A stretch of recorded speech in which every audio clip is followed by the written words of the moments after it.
आप केवल ये समझने की कोशिश करिए कि आज के कार्यक्रम में चंद्रशेखर आजाद ही मुख्य अतिथि क्यों।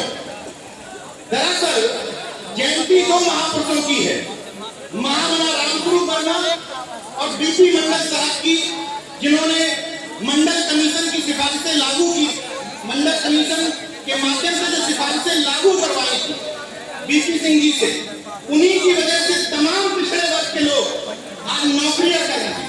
लेकिन ओबीसी महासभा की मौजूदगी में ये कहने में मुझे बेहद शर्मिंदगी है कि बीपी मंडल, बीपी सिंह या तमाम बहुजन महापुरुषों के दम पर पिछड़े वर्ग का बच्चा जब नौकरी पाता है तो सबसे पहले बीपी मंडल के सामने सर झुकाने की बजाय बजरंग बली पर जाकर प्रसाद चढ़ाता है।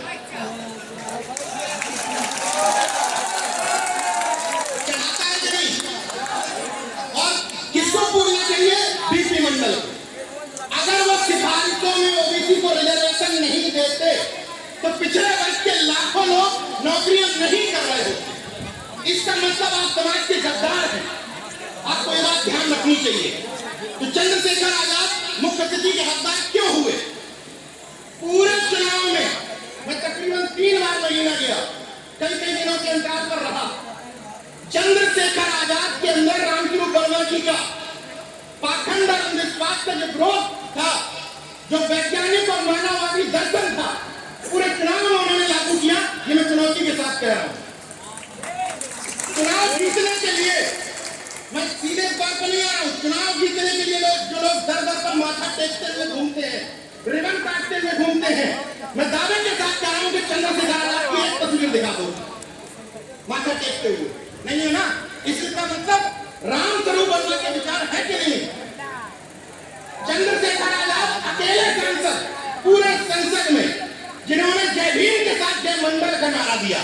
तो आज की जयंती में मुख्य अतिथि है कि नहीं? तो बताओ, आज की जयंती मुख्य अतिथि के हकदार हुए कि नहीं हुए? तो आप जितने लोग यहाँ चंद्रशेखर भाई का अपने आप को अनुयायी कहते हैं, एक बात ध्यान रखिएगा, भक्त मत बनिएगा, अनुयायी बनिएगा।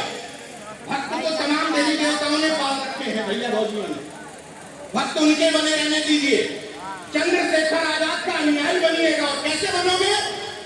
चंद्रशेखर आजाद सदन में जो बोलते हैं, अगर एनएफएस की बात करते हैं तो पढ़ो एनएफएस होता क्या है। अगर जातिवाद जनगणना की बात करते हैं तो पढ़ो जातिवाद जनगणना से लाभ क्या होगा। अगर चंद्रशेखर आजाद निजी क्षेत्र में आरक्षण की बात करते हैं तो पढ़ो और अपने मोहल्ले के लोगों को पढ़ाओ, तब अनुयायी बन पाओगे चंद्रशेखर आजाद। और ये जय भीम के नारे और जयकारे तो बड़ी जोर से लगते रहते हैं, लेकिन अपने भाई को स्टैब्लिश तब कर पाओगे जब इनकी नीतियों को गांव-गांव तो जन जन तक पहुंचाओगे। अगर नहीं पहुंचा पाए तो नारों से कुछ विशेष फायदा होने वाला नहीं। अंतिम बात एक कह देता हूं, क्योंकि जातिवाद जनगणना टॉपिक है। सुप्रीम कोर्ट जो पहले ओबीसी में क्रीमिलियर ढूंढ चुकी है, वही सुप्रीम कोर्ट को एससी एसटी में क्रीमिलियर दिखाई देने लगे हैं, दिखने लगे हैं ना। तो मेरा सवाल है अपनी सुप्रीम कोर्ट से कि जब एससी एसटी में क्रीमिलियर तुमको दिखने लगे हैं तो वो क्रीमिलियर हाई कोर्ट और सुप्रीम कोर्ट में भी दिखाओ। अगर एससी एसटी में क्रीमिलियर है तो सुप्रीम कोर्ट में जज क्यों नहीं बनाते हो एससी एसटी का? अगर क्रीमिलियर है, अगर क्रीमिलियर है तो नॉट फाउंड सुटेबल कह करके ओबीसी एसटी के पदों को रिक्त क्यों छोड़ देते? सही सवाल है कि नहीं?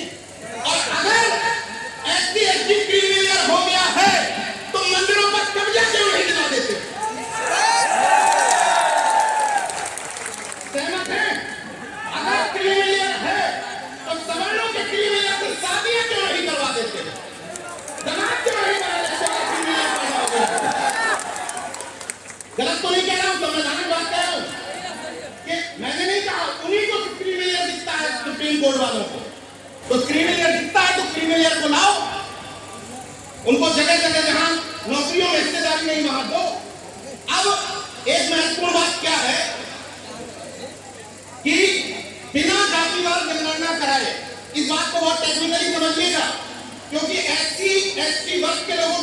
से लड़ाने की साजिश की जा रही है। इसलिए इस बात को समझिएगा और मोहल्ले में समझाइएगा। मान लीजिए किसी को कहा जाए कि ओबीसी में फलाना वर्ग ज्यादा नौकरियां पा गया, समझिएगा इस बात को।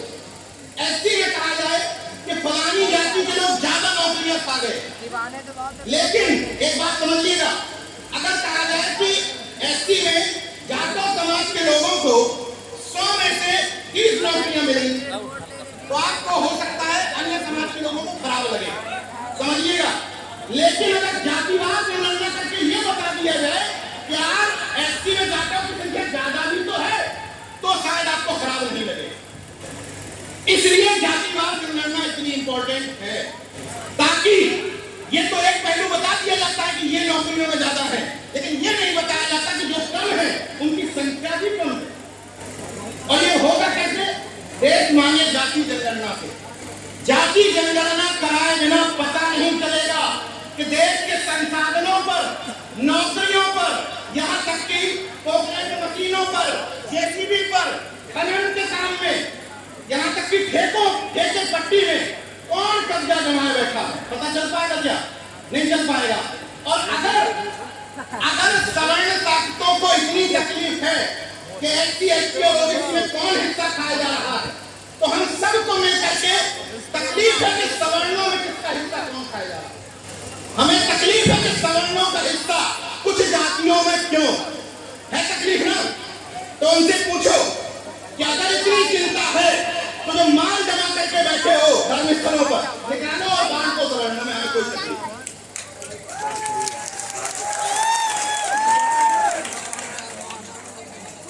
अब लास्ट लाइन के साथ बात खत्म कर दूंगा।